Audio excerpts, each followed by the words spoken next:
Ito ang magiging topic natin for today. Nagkakahamunan na Marines versus Crocs. Ito po maganda ha.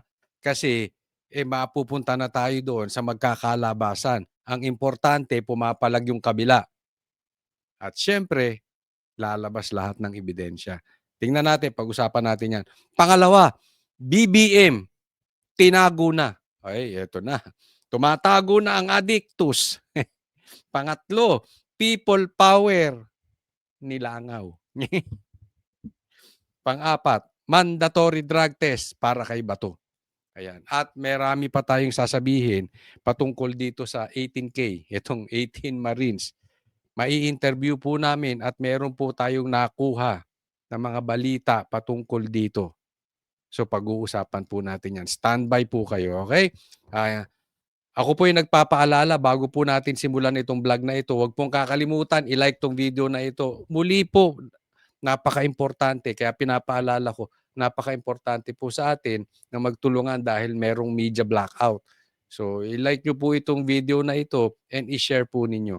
And doon sa mga hindi pa po subscriber, konting lambing, subscribe po kayo dito sa channel ni Coach Oli News PH. Hindi na po natin pagtatagalin. Diretso na po tayo agad-agad sa ating topic dahil kay Coach Oli, bida ang balita. Nako, simulan po natin dito ha. Ito po, gaya ng sabi ko, hindi sila nakasagot kahapon. Nag-meeting muna eh. Di ba? Tama tayo. Magmi-meeting muna. At tingnan po ninyo ang sagot nila. Iisa.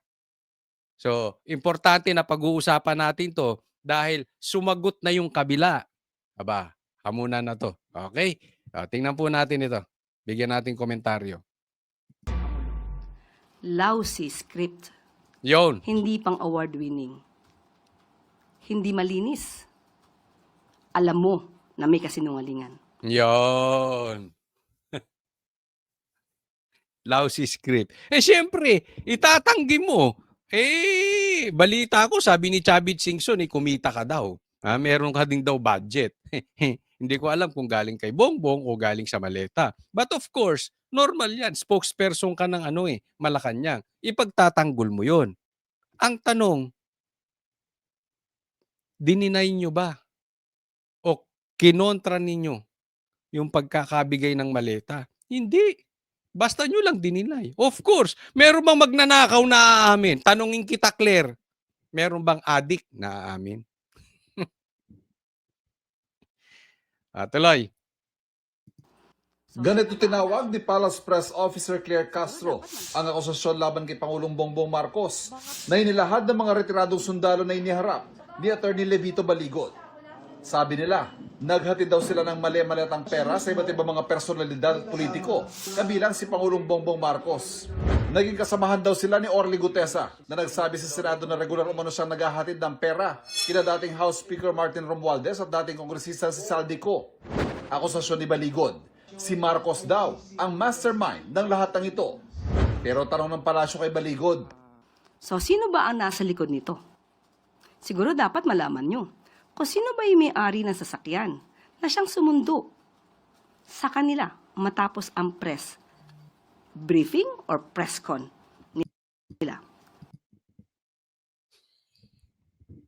Di sabihin mo, di pangalanan mo kung sino yung sumundo. Di ba? Alam mo itong mga style na mga ganito, yung mga paduda. Ang tawag namin sa ganyan, paduda. Pero hindi naman papangalanan. Hindi naman tutumbukin. Para lang, mag-create lang ng duda. Paduda. Pero tatandaan natin, hanggang ngayon, hindi nila dinideny na may diniliber. Di ba yan na sinabi ko kahapon dun sa vlog ko? Una, hindi yung makasagot. Pati media, hindi nagbalita. Dapat yun, binalita muna ng media di ba? Dapat ibalita ng media yung parte nung 18 Marines. Walang balita sa mainstream. Mangilan-ngilan lang yung dun sa mga matatapang at hindi bayaran ng media. Tapos ngayon, maglalabas sila ng balita. Pero may sagot na yung kabila.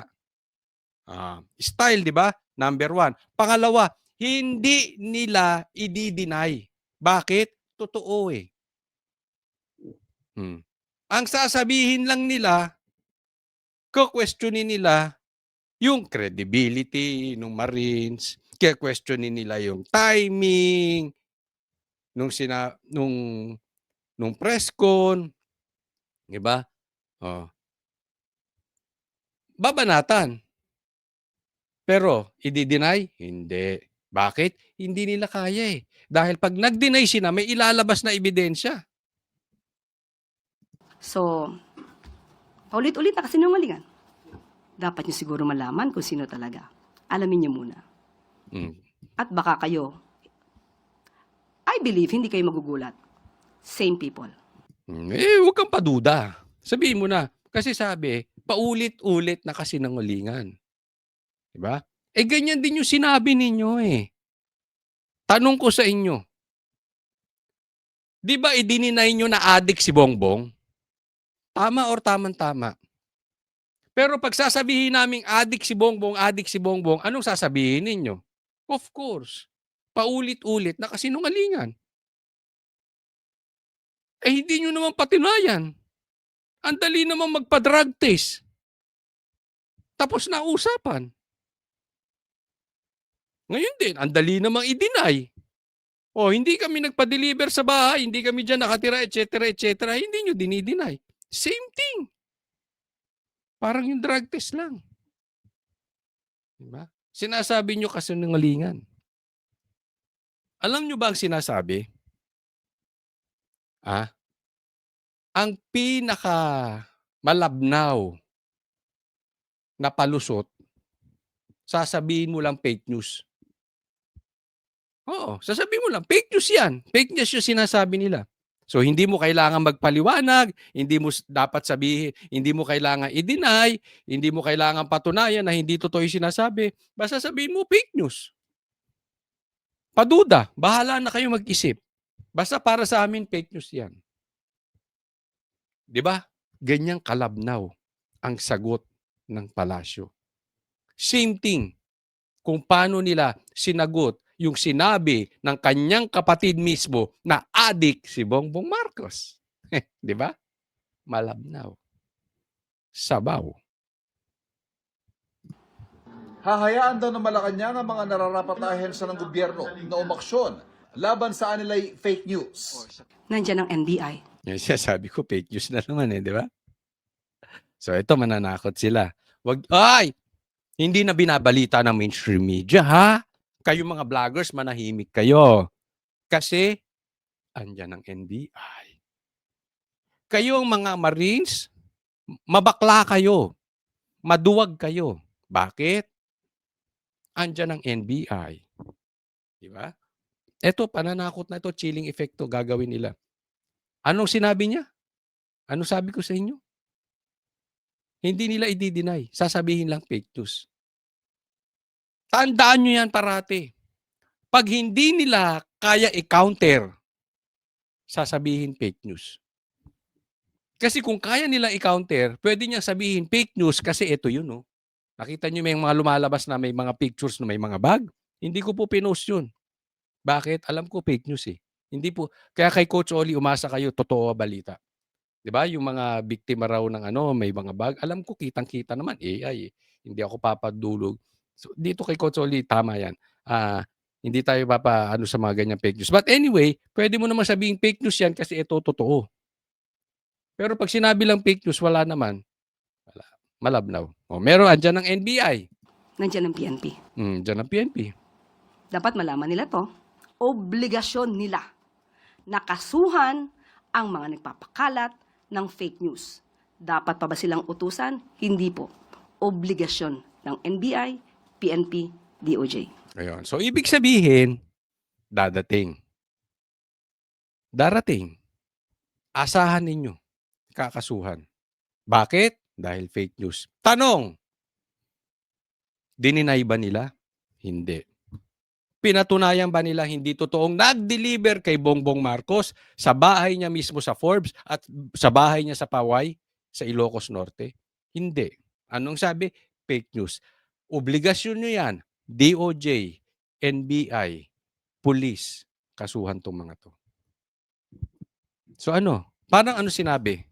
Ganito kasimple yan. Ganito yung pagkaka-explain ni Claire. Hindi lang niya diniretso. Hindi namin kayang ipaliwanag. Pero kakasuhan namin kayo. Kaya tumigil kayong lahat. Kontrolado na namin ng media, kayo na lang maiingay. Ganun. Parang ganun. Sinasabi nitong aling to. Nasa Paras press briefing si MMDA General Manager at dating PNP Chief Nicolas Torre III na pinangalanan din sa mga paglalahad ng mga retiradong sundalo. Kasama raw siya sa isang pulong ni Romualdez, Ko at mga taga-ICC. Allow me please to reserve my comments regarding that matter kasi hindi nga natin alam kung yan ay kaya nilang isubstantiate at tataasan nila ng kamay para sila ay mag-subscribe dyan. Baka mamaya at the end of the day sasabihin joke only yan eh. Kita mo, nagpatawa pa. Dinamay pa. Kasalanan na naman. Itong matandang ito. Papaluin ko yung ulo ko. Kukonsume ko sa mga ganitong tao. Basta sabihin, joke only. So sino na naman pinapatamahan? Si PRRD. Pambihira, kayo nakatanggap ng maleta. Ibabaling nyo na naman kay Duterte, mga animal kayo.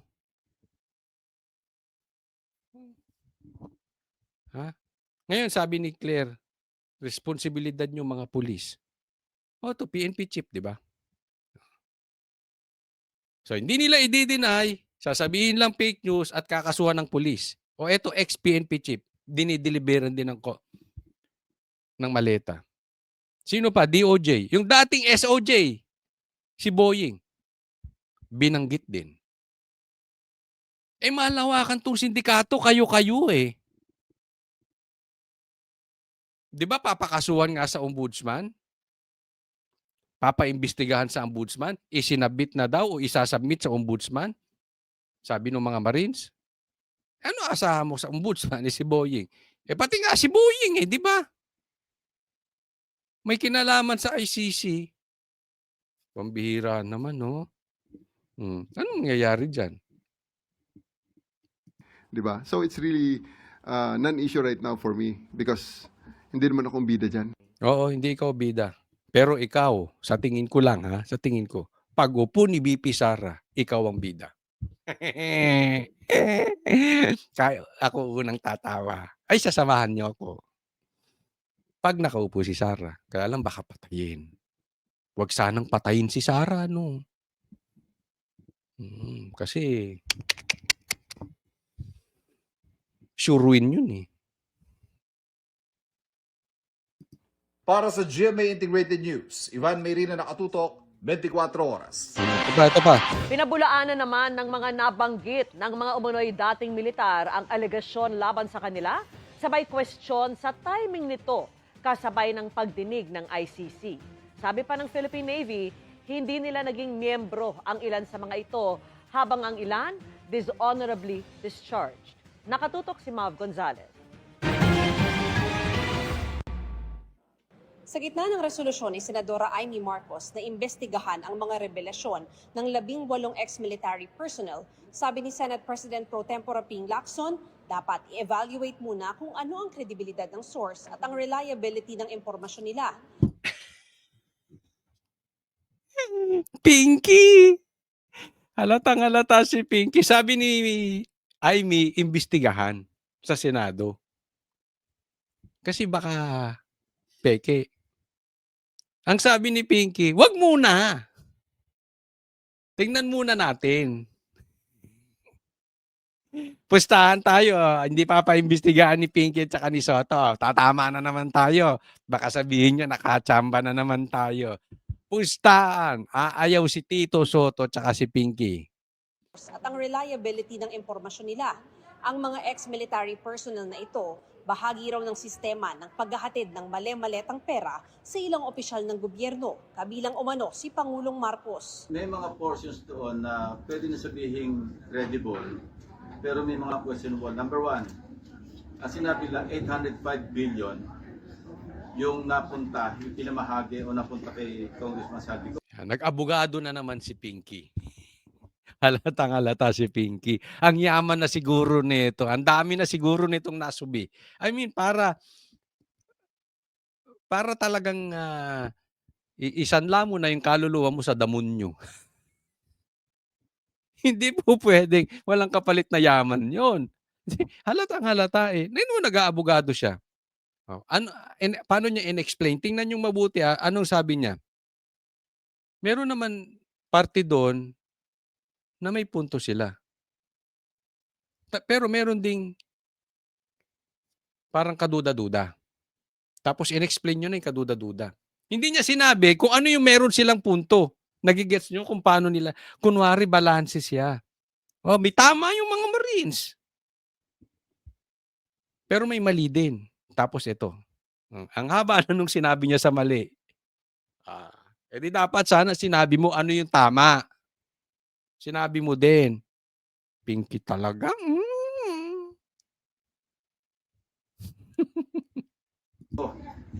Well, from 2023 to 2025, ang total amount ng flood control projects, 1.13 trillion. So kung ang napunta kay Congressman Saldico allegedly 805, that's at least 70% of the total appropriations for the same period sa flood control projects. So puro ghost na yung nandun. Saan manggagaling yung napunta kay Bernardo? Saan ang napunta kay Alcantara? So, sobra yung computation. Sobra computation. Sumulat So, ang punto rito, may napunta kay 800 billion. So, nasa 1.1 trillion yung pera ang nawawala. Parang ganon. Yung budget. 800 napunta na agad kay Sandro, kay Charis. So, ibig sabihin, 70% napunta sa kanya. Paano yung iba? In short, hindi tatali. I really don't know kung paano nyo kinompute yan. Di ba? Pero alam nyo, madali naman kasing kumuha ng pera kung saan eh. Una, ito hindi aking opinion lang hindi naman tayo eksperto rito. Pero they can print money if they want to. Naisip nyo ba yon? Hindi nyo ba napapansin kaya posibleng pagka nag-print ka ng print ng pera, babagsak ang ekonomiya? Pwede yun. Hindi ko sinasabing yan yung nangyari. Ang sinasabi ko posible. Diba? Kasi ang punto niya hindi nagtali. Hindi naman natin alam. Baka may nag-donate. Diba? O kung saan man. But in short, dapat pabulaanan na hindi talaga na-deliver. Ang punto lang natin, iimbestigahan nga, Lacson. Di para magkaalaman kung totoo yung sinasabi ng Marines. Bakit lumalabas kang nag-aabogado kay Bongbong? Meron ka na agad conclusion. Senador ka. So kung kayo ang mag-iimbestiga, dapat you will appear hindi bias. You will appear fair. Wala kang pinapanigan. As early as now. Parang abogado ka nung mga magnanakaw agad-agad. Ba't hindi ba kayo bukas sa imbestigasyon? Hindi, ako nagtataka lang sa inyo ni Tito Soto. Bakit pagdating sa imbestigasyon, talagang stop agad. Stop! Huwag tayong padalos. Kasi yun ang suggestion ni Amy, huwag imbestigahan ito, huwag padalos-dalos. rin daw si Lacson sa Philippine Navy, Army at LTO para alamin ang pagkakakilanlan ng mga nagpakilalang dating military personnel. May initial information from Philippine Navy na yung iba dishonorably discharged. A number of them were never members of the Philippine Navy. Yun. Okay. Ito. Ano sinabi ko sa vlog ko kahapon, dun sa mga nakapanood. Kung hindi kayo nakapanood, ako'y naglalambing sa inyo. Panuorin nyo yung para masundan po ninyo. Na-vlog ko yan kahapon, anong sasabihin? Kasi tahimik ang media, tahimik yung mga magnanakaw, tahimik yung mga the likes of Lacson. Nag-meeting. Anong sabi ko? Magmi-meeting muna yan, tapos ang sasabihin nila, isa lang. Pansin nyo, iisa sinasabi nila. Yung mga excuses nila iisa. Anong sinasabi ngayon? Anong binanggit ko kahapon sa vlog ko? Sisirain yung credibility ng Marines. Pero, Hindi nila papatunayan na hindi nag-deliver kay Bongbong Marcos, hindi nila papatunayan na hindi nag-deliver kay Tambi. Sisiraan lang yung Marines. Ano sinasabi ngayon? Yung iba dyan, parang hindi daw member ng Marines. Yung iba daw dyan ay parang na-dismiss. Huwag kayong mag-alala. Kasi i-interviewin ito bukas. Ha? Bukas ng Banateros sa SMNI. Itong mga Marines. At itatanong natin lahat yan. Okay? So, pero ang punto rito, kung hindi ba sila Marines, yung iba dyan hindi talaga Marines, yung iba lang ang Marines. Tapos sasabihin ninyo na yung iba ay na-dismiss or kung ano man ang tawag nyo ron. Hindi ba sila pwedeng mag-deliver talaga ng mali-maleta, linggo-linggo, 3 times a week ng maleta kay Bongbong at saka kay Tambi? Di ba? Ano ngayon? O halimbawa na lang, mamamatay tao yung 18 Marines na yun. Hindi ko sinasabing ganun. For example purposes only. For discussion purposes lang. Pagpalagay natin yung mga Marines rapists. Pero sila talaga yung kinuha ni Saldico para magbuhat at mag-deliver ng pera. At talaga namang nag-deliver sila kay Bongbong Marcos sa bahay niya. Ibig ba sabihin, hindi na totoo kasi rapist sila? Hindi ko po sinasabing rapist. Example lang yon. Anong punto natin dyan? Malabnaw yung excuses nitong mga to. Ang dali namang sabihin di ba? Kaya nga kino-compare ko yan sa adik. Ang dali namang sabihin, hindi ako adik. Magpa-drug test ako. Parang ganun, di ba? Ba't hindi mabanggit ni Bongbong? Ito, ang dali namang sabihin, hindi, wala kayong diniliver sa bahay. Wala. Hindi. Anong ginagawa? Sinisiraan. Bakit? Kasi alam nila may ebidensyang ilalabas na nag-deliver talaga sa bahay. Ayaw nila dalin doon. Dahil pag sinabi nilang hindi nag-deliver, maglalabas yung Marines. Marami pang kasunod na lalabas eh. Dadalhin nila doon sa kasamaan ng Marines. Gigets nyo? Yan si Pinky Lacson. Nag-abogado na sa kabila. Doon sa mga magnanakaw. So doon pa lang, makukwestiyon natin yung credibility ng source. If true, Pagkatapos ng verification, pwede raw paharapin sa Senado ang mga ito. Nagsabi na ang Philippine Navy na hindi kailanman naging miyembro ng Philippine Marines o Philippine Navy ang 4 sa mga Yung 4 hindi naging member ng Marines. 18 yon. Do the math. May 14 pa. So 14 yung Marines. Hello? Babaw ha? lumabas na ex-military personnel. Karamihan din daw sa mga ito ay na-dishonorably discharged. Ayan, na dishonorably discharged. Ano ngayon? Kung sila talaga nag-deliver, anong gagawin natin? Nakita nila nag-deliver, anong gagawin natin? Mula sa serbisyo, habang ang ilan naman ay nakapagretiro ng maayos. Yung iba, nakapagretiro ng maayos. Ano masasabi nyo? 18 yan eh. Yung mga nagretiro ng maayos, yun din ang sinasabi. Nag-deliver siya sa bahay ng adik na yan. Pero hirit ni Lacson, tila kahina-hinala ang timing nila. the timing, parang nakatiming to, bakit yung ICC ngayon na nakapokus? Ang pinoproject doon is napaka-corrupt ng ICC, di ba?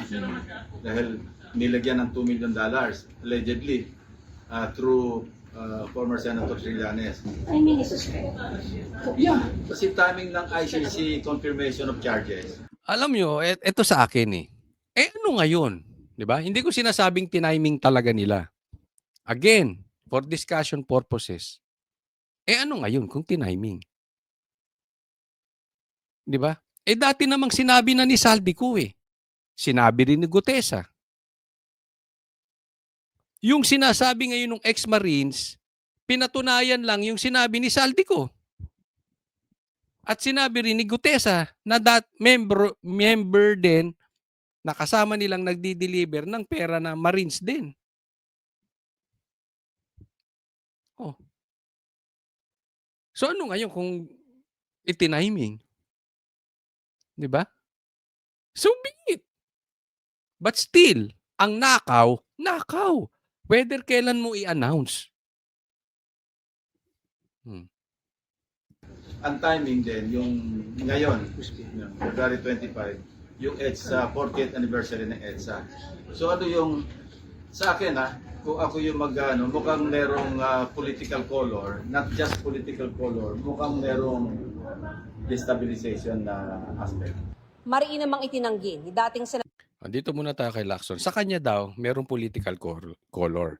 Pero tatandaan mo, 24 kayong senador. At may gusto na mga senador imbestigahan. So, may political color o wala, edi imbestigahan nyo. Hindi naman ikaw lang ang senador eh. Di ba? And alam naman natin, anong political color mo? Lahat ng investigasyon patungkol sa ghost projects at sa maleta, haharangin nyo ni Tito Soto. Kung hindi nyo maharang ng todo, you delay. Tingnan nyo kung tama yung sinasabi ko. You observe Pinky Lacson and Tito Soto. Kung gugustuhin nila any kind of investigation or bago sila pumayag, laging may resistance. Mukhang merong destabilization na aspect. Mariin namang itinanggi ni dating Senador Trillanes na tumanggap siya ng $2 million o anumang halaga mula kay Ko para sa investigasyon ng ICC o anumang pakay. Gusto lang daw nitong i-discredit ang ICC proceedings laban kay dating Pangulong Duterte. Didemanda niya si Levy Baligod, Mike Defensor, Jason Sa at yung 18 ex-soldiers. Gawin mo. Ako sa totoo, ipapaliwanag ko sa inyo bakit gusto kong gawin niya yan. Sige, gawin mo.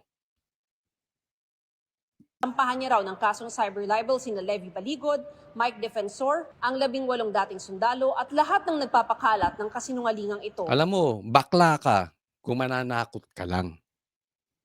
Dapat yan, ginagawa mo bago ka mananakot. Pero kung hindi mo magagawa, bakla ka. Sinasabi ko na sa iyo. Demanda mo. At kung may inutusan daw siya para kontakin ang mga police official at politiko para ma-interview ng ICC, ano naman aniya ang mali doon? Nag-react na rin ang ilang mambabatas na nabanggit kaugnay ng issue. I will not dignify a tall story allegation. Ang nakakatawa ron, baka hanapin sa akin ng kasama ko yung tipong maleta. Corny mo. Sa tingin mo. Ako, sa tingin ko lang, sangayon kaya ang asawa niya sa stand niya ngayon. I don't know. Nagpapatawa si Tito Soto. Balik ka ng Itbulaga. Baka hanapin sa akin ng kasama ko yung tipong maleta. It's all BS. Unassign nga present themselves as National Marites Council. Ayan. Ano sinasabi nila? Yung mga maiingay sa Kongreso, sila yung nakakatanggap ng maleta. Let me repeat kasi kailangan madiinan. Yung mga maiingay, yan ang nakakatanggap ng maleta. Kasi kada hearing, kada buka ng bibig, pera. Daig pa nito mga pokpok eh. Yung mga pokpok, bubuka, ikita. Ito bubuka rin eh. Kaya lang bibig. Kada buka ng bibig nito, kita. So kung may pokpok, pokpok din to mga to. Yung mga ex-Marines nagsabi niyan, Nilulutawag sa mga ganyan. Sabi naman ni Representative Laila De Lima. Bakla, ito ako nagtatanong lang Uli. Marites Council. Bakla ba to?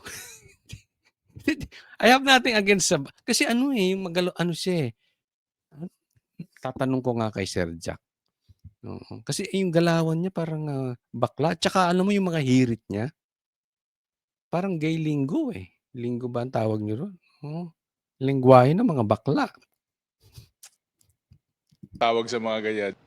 Sabi naman ni Representative Laila De Lima na nabanggit din sa affidavit Tingnan na lang ang timing ng paglutang ng ex-military personnel na tumaon sa confirmation of charges ni dating Pangulong Duterte, pati na sa pag-usad ng impeachment complaint laban kay Vice President Sara Duterte. Tinawag ng chief at katawa-tawa ang paglutang ng mga alegasyon na layon lang daw i-distract ng mga tao mula sa tunay na issue, ang paghusga sa mga Duterte.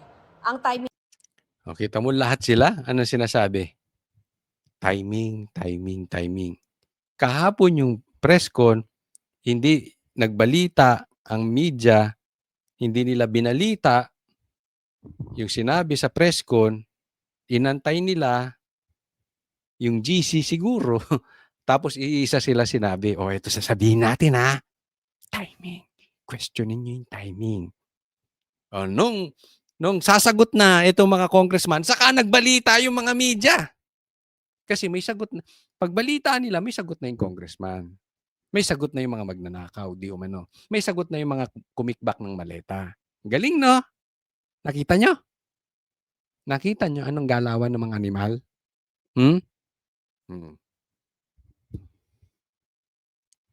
Parang sinasabi mo, pagbibintangan kita, De Lima, ikaw, De Lima, mahilig ka sa driver. Nangunguha ka ng driver. Kunwari lang yan, kunwari lang. Lagyan natin sa picture ni De Lima. Nangunguha ka ng driver. Kunwari lang ito, for example purposes. Hindi mo itatanggi. O kunwari si Bongbong, adik ka Bongbong, adik. Hindi mo itatanggi. Sasagutin mo lang ako, timing. Yung timing ng pagsasalita mo, questionable. Anong iisipin natin? Eh di nangunguha nga ng driver si De Lima. Ano iisipin natin? Di adik nga si Bongbong, parang ganun. Di ba? Wala kayong masabi kung hindi timing. Yan ang umikot sa GC ninyo. Malamang. O ito, ganito natin sasagutin. Timing. Kaya kayo nakasagot ngayon. Pansinin nyo, yung media laging delayed magbalita. Sila delayed din mag-react. Pag nag-react pa, iisa sasabihin. Halata, no? O, next, ito. Tingnan natin. Nako, eto. Nagkahamunan na. Nagkahamunan na. At ang sinabi, basahin po natin ang sinabi ni Mike Defensor. I challenge all those accusing the brave 18 ex-Marines and soldiers of lying to face them and call for a formal public hearing. Yan, nagkahamunan na. Public hearing. Test the claims under oath. Lahat kayo mag-under oath. Diba yan ang lagi nilang sinasabi? Ay, hindi kami papayag kay Saldico kasi hindi siya makapag-take ng oath. Eh ngayon, hinahamon kayo ni Defensor. Kaya nga sabi ko kay Trillanes, kung magdidemanda ka, magdemanda ka. Magdemanda na kayo, mga animal kayo. Bakit? Para naka-under oath kayo lahat. Kasi, pag dinimanda nyo at itinanggi ni Trillanes na hindi siya pinadalhan talaga ng pera, under oath din si Trillanes. Under oath din, etong mga to. Sige, go. Test the claims under oath, sabi ni Mike Defensor. Kaya nga anong sabi ni Amy? Imbestigahan sa Senado. Kaya lang, ayaw ni Pinky. Marami pa siyang echebureche. Marami pa siyang sinasabi. I-test muna daw yung, hindi ko alam kung anong iti-test niya. Hindi ko alam. May drug test pa ata si Bongbong animal na yan. Bakit? Ayaw nyo imbestigahan? Under oath. Di ba? Lagi nyong hinahamon. Pati si Gutesa, yung kanyang pagka-oath. Binigyan nyo ng duda dahil yung kanyang notaryo. O eto, naghahamon, under oath. Duwag kayo pag hindi kayo pumalag sa hamon ni Mike Defensor. Sabi niya, the truth does not fear scrutiny. Only those who wish to evade it do. Sa madaling salita, kung nagsasabi ka ng totoo, hindi ka takot, himay-himayin. Balikan ko ulit yung drugs. Kunwari, magbibintangan mo ako na adik. Sige, under oath tayo. Drug test tayo sabay, araw-araw. Hindi ako takot. Bakit? Hindi ako talaga addict. Never kong tinikman yan. Pero kung addict ako, takot ka sa drug test. Same. Yan yung sinasabi. Oh, matatakot ka sa scrutiny. Eh, ganyan na nga eh. You will evade it. Ano bang ginagawa ni Pinky Lacson? Ini-evade niya na. In protection doon sa mga magnanakaw. So, panawagan. Mga kapatid, mga taong bayan, tulungan po ninyo ako. Ikalat po natin. Ikakat version ko ito. Tulungan ninyo ako i-share itong hamon na ito ni Mike Defensor. Pag takot kayo sa hamon ni Mike Defensor, adik kayo. Pag takot kayo sa hamon ni Mike Defensor, it means magnanakaw ka nga. Sige, let's do this. Public hearing tayo under oath. Marinig ng publiko. Ito gusto ko nagkakahamunan. Put your money where your mouth is. Di ba? Postahan tayo. Hindi sila papalag. Bakit? Guilty. Kaya tulungan nyo ko. Ika-cut version ko to, abangan ninyo sa YouTube tsaka sa Facebook. I-share po ninyo itong hamon na ito. Tayo rin mismo hamunin natin. Magkaroon ng public hearing under oath. Para matapos na to. Magkaalaman. Kung nagsasabi ka ng totoo, hindi ka matatakot. At kung sa tingin nyo, dinidisregard ninyo o ang kanilang mga sinasabi, gawin nyo rin under oath. Diba? Kung hindi totoo sinasabi nila. Kayong mga congressman, gawin nyo under oath. Diba? Tapos ang usapan. Hamunin natin sila. Tulungan nyo po ako. Ito po, next po. Isa pa to. Ako, magtatanong lang. Totoo bang sinabi mo to, Garcia? Kasi ang daming kumakalat na fake news ngayon. Nakita ko lang to. Kaya tinatanong natin, totoo bang sinabi mo to, Garcia? Kasi kung sinabi mo ito, isa ka pa. Basahin natin. George Garcia ng COMELEC, pinag-aaralan ang pagsasampa ng kaso laban sa mga nagpakilalang ex-Marines. Gawin mo na magkalabasan ng ebidensya at maglaban kayo sa korte under oath. Pero kung ako nga sa'yo, tanggapin mo yung hamon ni Defensor. Public hearing. Under oath kayo pare-parehas na magkaalaman. Kung duwag ka, kasi ito importante ito eh. This is very, very important. More than anything else. Bakit? Kasi COMELEC to. At may mga nanalo like the likes of Bam Aquino, Kiko Pangilinan, Tito Soto, sila Pinky Lacson, wala sa survey. Lalong-lalo na ito si Kiko at saka si Bam. Wala sa survey, biglang nanalo. Nag-number 2 pa. Kaya importante na sinasabi, ito'y tumanggap ng mali-maleta. So, malaki ang posibilidad na ang mga nangunguna o ang nakaupo sa atin ngayon na liderato, hindi talaga na panalo. Hindi nyo binoto. Hindi binoto ng Pilipino. Binoto lang ni Garcia. Malaking posibilidad po yun. Unless patunayan ni Garcia. Kung meron man nahaharap sa public hearing, itong mama na to ang isa sa pinaka-importante humarap at imbestigahan. Dahil nakakatakot po yan. Senador, uupo 6 na taon, hindi naman nanalo. Congressman, uupo, hindi naman nanalo. Alisin na natin ang botohan. Baka sa 2028, eto pa rin animal ang nakaupo. Tapos hindi niya papatunayan na hindi siya tumanggap ng pera. Bay, delikado yun. Magkakaproblema tayo dahil ang tiwala ng taong bayan sa eleksyon mawawala.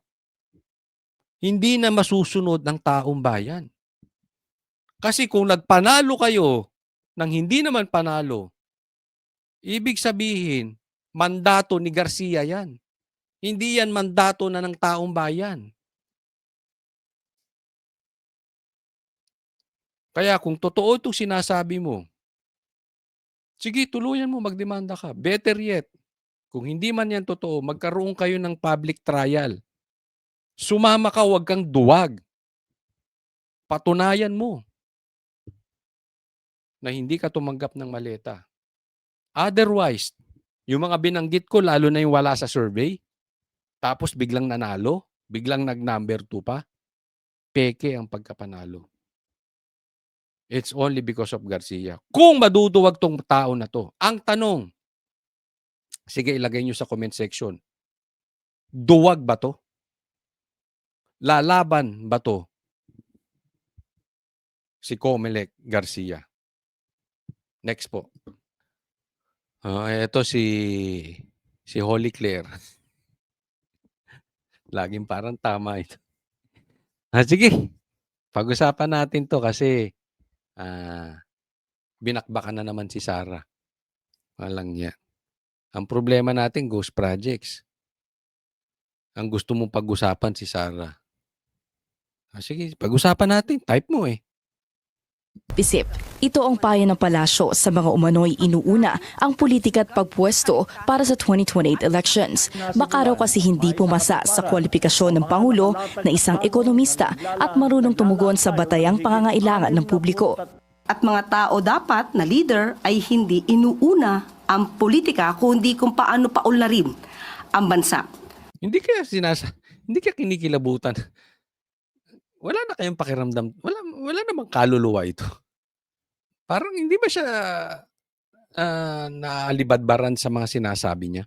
Sabi niya inuuna pa politika, pambihira. Kauupo pa lang ni Bongbong Marcos, pinulitikan niyo na si Sara. Pinulitikan na nung amo mo. Tapos sasabihin mo pa, ang iisipin, kakaunlad ng bayan, pambihira. Nagtaasan ang presyo ng bilihin, nagbaha-baha dahil sa ghost projects, tapos tumatanggap ng maleta si Bongbong. Ikaw pa may ganang magsalita ng ganyan? So sa mga... Ano kaya tingin nyo dito kay Claire? Sige nga, may pakilagay sa comment section. Hindi na kaya tinatablan to ng hiya?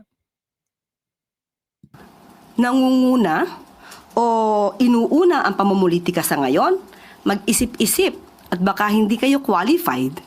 Matapos sabihin ni Pangulong Bongbong Marcos na mayroon ng nilalapitan at naiisip ang administrasyon bilang potensyal na presidential bet, humirit ang Malacanang na bakas ang diplomasya kay PBBM sa latest engagements nito kasama ang mga dating katunggali sa pagkapresidente. Pink socks, Pacquiao memorabilia, pagpapakita ng pagkakaisa at pagtutulungan kahit anong kulay ka pa. Yun. So pinuntahan niya si Lenny, pinuntahan niya si Pacquiao. Ang galing ni Sara, no? Ganyang kalakas ang Duterte. Bakit? Ay, alam mo, ngayon ko lang natanto na grabe ang Duterte, nagpapakain ng tae. Pasensya na sa mga kumakain, nagpapakain ng suka. Pinakain niya si Bongbong ng suka, di ba? Galit na galit siya dyan kay Lenny. Nag-declare lang si Lenny, bigla niyang pinuntahan, si Sara, bigla niyang pinuntahan si Lenny. Nag-declare lang si Sara, bigla naman siya nagpunta kay Isko. Nag-declare lang si Sara, nagpunta naman siya kay Pacquiao. Ang lupit. Kinain mo lahat ng suka mo. Pero yan ang style ni Bongbong. Makiki-unity. Kasi hindi niya kayang manalo ng on his own. Tapos, pag hindi ka na kailangan, gagawin kang parang basura. Pero may tanong ako. Kasi dati pa yan. Nasaan na si Bongbong Marcos? Tinago na. Tinago niyo si Bongbong. Ang laki nung bintang sa kanya. Ang laki nung paratang sa kanya. Pero si Claire na naman ang sumasagot. Tinago niyo si Bongbong? Or tinago niya na yung maleta? Busy siya kung saan niya itatago yung mga pera. Baka kung kani-kanino ipapangalan, baka yung mga properties niya, ililipat ng pangalan, hindi natin alam. Bigla na namang nawala. Ay, naku, Claire. Tinago na o tumago na si Bongbong Marcos. Sa pagkikita ni na Pangulong Marcos Jr. at Mayor Leni Robredo sa Naga City at sa pagkilala sa ambag ni former Senator Manny Pacquiao sa larangan ng sports, ipinamalas ng tatlong leader na kahit Nagbabasa, no? Sino sumulat niyan? Si Lisa.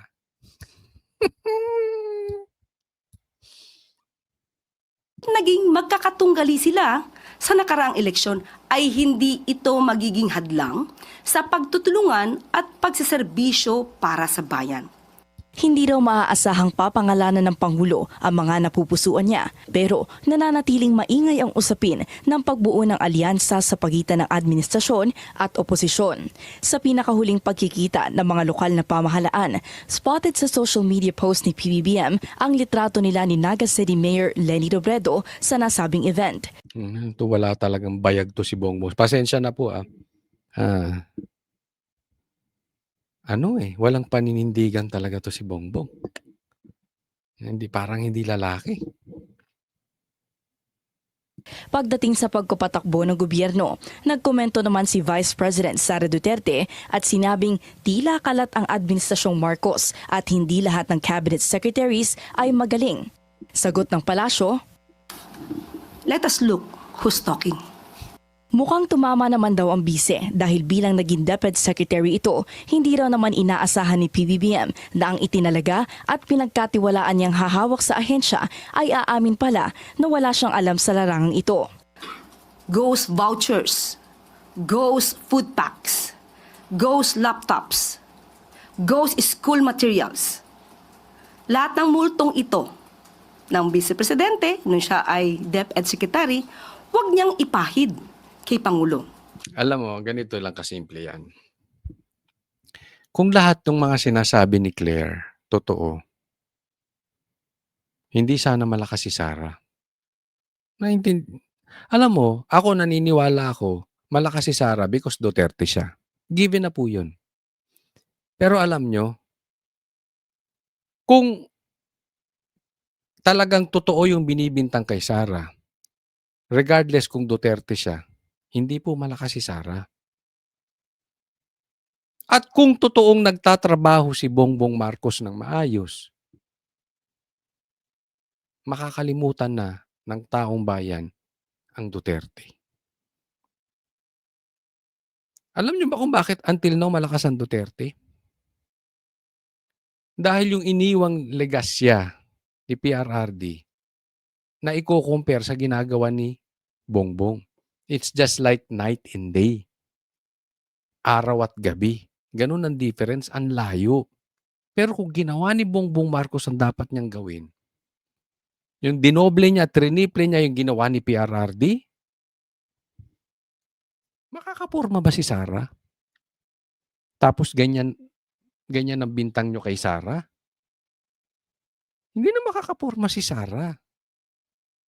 Kaya lang kasi, hindi totoo yung bintang nyo kay Sara at adik yung presidente at hindi nagtatrabaho, kaya nananatiling malakas si Sara. Mahirap bang intindihin yung bilang abogado? Lahat daw ng kalat na ito ng bise, winawalis ngayon ng administrasyon ni Secretary Sonny Angara.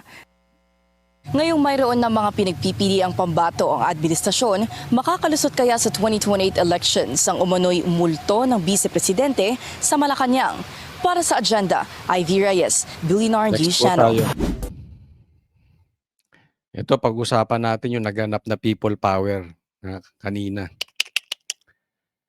Nilangaw. Wala na talaga. Nagpahayag ng mga mensahe.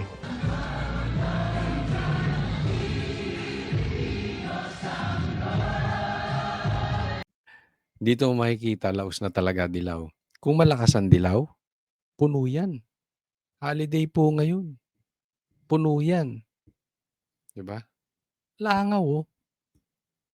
Kasi kung maraming tao yan, magyayabang tong mga to. Ipapakita nila yung drone shot. Papakita nila marami. Eh parang, kung ano yung nakikita nyo ngayon sa TV, sila-sila na lang yun.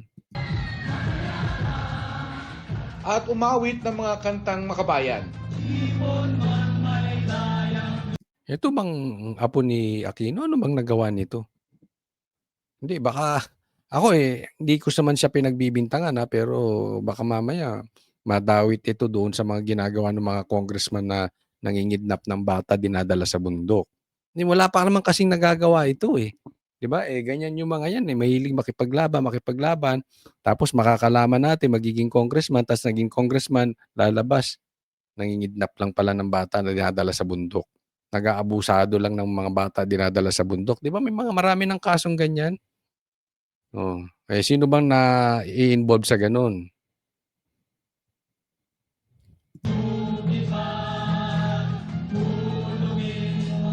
Kaya ako tinatanong ko, ano lang ba nagawa nito? Hindi sa pinagbibintangan natin baka lang mangyari sa kanya yan eh. Kasi yung ganyan-ganyan nagsisimula yung mga, kunwari may pinaglalaban, wala pa namang nagagawa.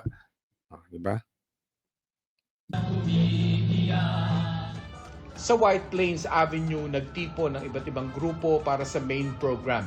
Sana Yan na yung tao na yan. mapagnilayan natin kung paano tayo umabot dito, pero mas mahalaga pa po dyan, pag-isipan po natin kung paano tayo magiging parte ng solusyon sa issue ng korupsyon, sa issue ng pang-aabuso sa karapatang pantao. Yan sasabi niya. Paano tayo napunta rito? At paano tayo isip ng solusyon? Ano solusyon ginagawa nyo? Kinakain nyo, suka nyo? Kayo ang nagpatalsik sa Marcos.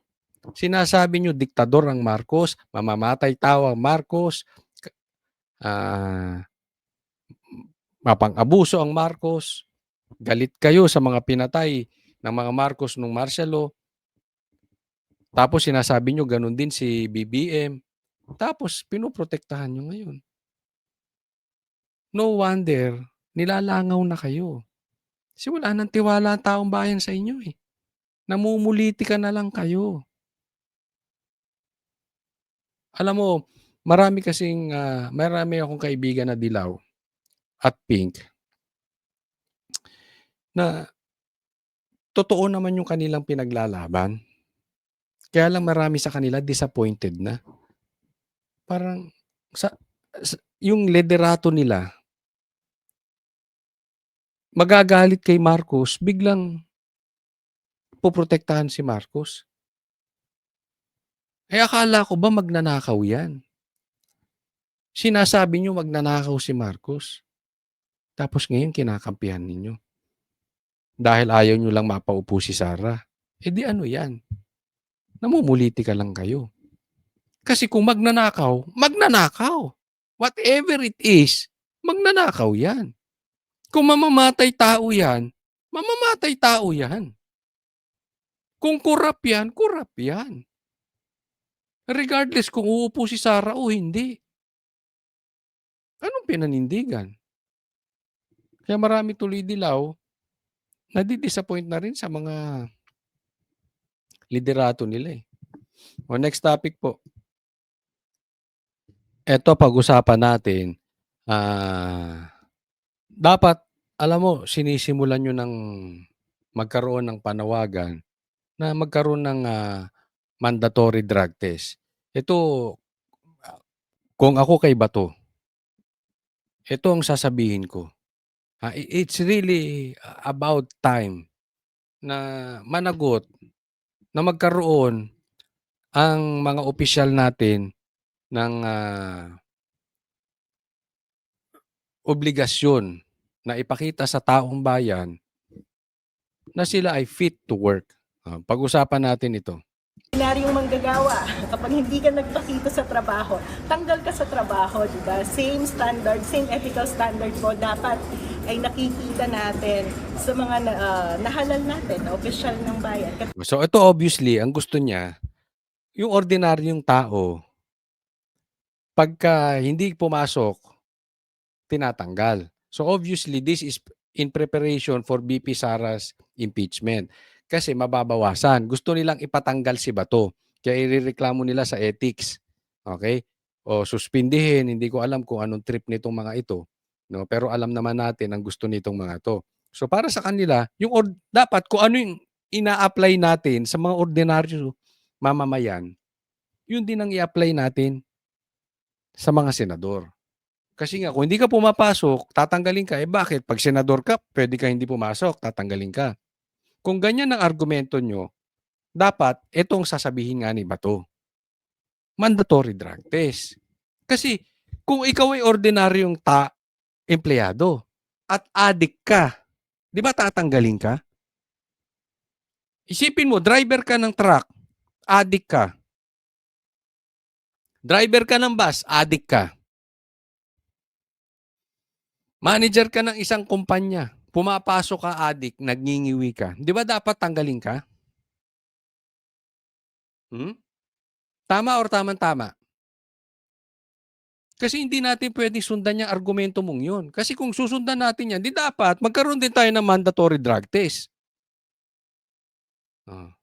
Sasabihin nyo, wala sa batas. Wala din sa batas yan eh. Nagagawa naman niya trabaho niya eh.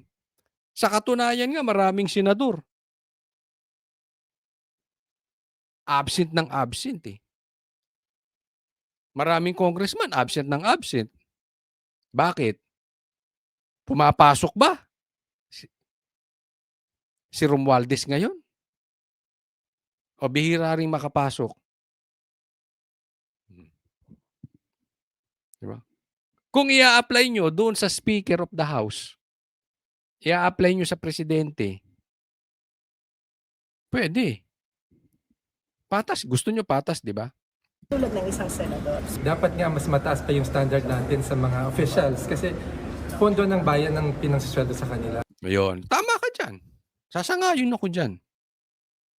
Panawagan nyo rin. Kung kaya nyo ipanawagan kay Bato, ipanawagan nyo rin sa Presidente. Ipanawagan nyo rin kay Tambi. Pasok din siya. Drug test din. Si Bongbong. Si Marcos din. Si Sandro. Panawagan nyo rin drug test. Diba? Dapat mas mataas ang standard. Kasi tatay mo, presidente. Pinsan mo, Speaker of the House. Ex-Speaker of the House. Yung anak, congressman din. Pero siyempre, alam ko, hindi kayo papayag. Hindi nyo papanawagan yun. Bakit? Eh, siyempre, alam naman natin, pare-parehas kayo dyan eh. Kain suka kayo eh.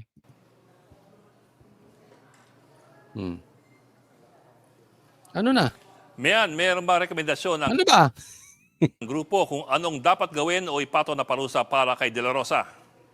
Siyempre, pinapasaubaya nila sa Senate Ethics Committee, ano ba yung pwedeng maging sanction, ano yung pwedeng kaparusahan kay Senator De La Rosa sa patuloy niyang pag-absent, kaya nga na sinabi ko simula pa noong November. Pero nung tinanong si Professor Magno, ano yung tingin nila na pwedeng maging parusa, isa is yung suspindihin yung pagtanggap niya ng sweldo habang hindi nga siya nagpapakita sa Senado at hindi niya na-perform yung kanyang function. At isa pa ay pwede rin daw sanang suspindihin yung operasyon nung kanyang buong opisina. Ang Yan. sabi ni Professor Magno, hindi raw dapat kinukonsinti ng Senado ang matagal ng pag-absent ng kahit sinong senador. Narito. Alam mo, ganito kasimple yan. Ang gusto nila mangyari, suspindihin o tanggalin yung sahod ni Bato at tanggalin din yung opisina ni Bato. Teka muna.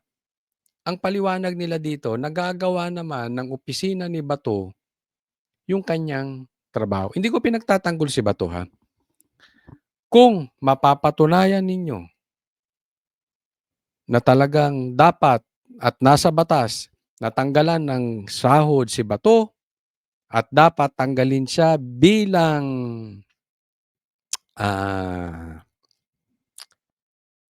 yung opisina niya tanggalin bilang senador o tanggalin yung kanyang opisina, okay lang yun, walang problema. Basta patas tayo, hindi kayo double standard. Kung gagawin nyo kay Bato, gawin nyo rin sa iba. Kung irereklamo nyo si Bato, gawin nyo rin dun sa iba. Ang problema kasi dito, lagi silang nakatingin lang dun sa mga Duterte. Alam naman natin yung ginagawa nito mga ito. Kung ang gagawa ba nito ay kaalyado nila, gagawin nila, irereklamo nila, dapat uunawain nyo yung sitwasyon.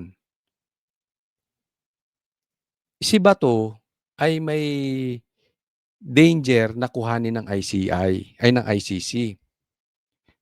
Hindi nyo ba alam, obligasyon niya ng pamahalaan na protektahan ang Senado o kahit sinong member o kahit sinong Pilipino na hindi pwedeng bitbitin ng ICC basta-basta. Kaya lang, ginawa kay PRRD.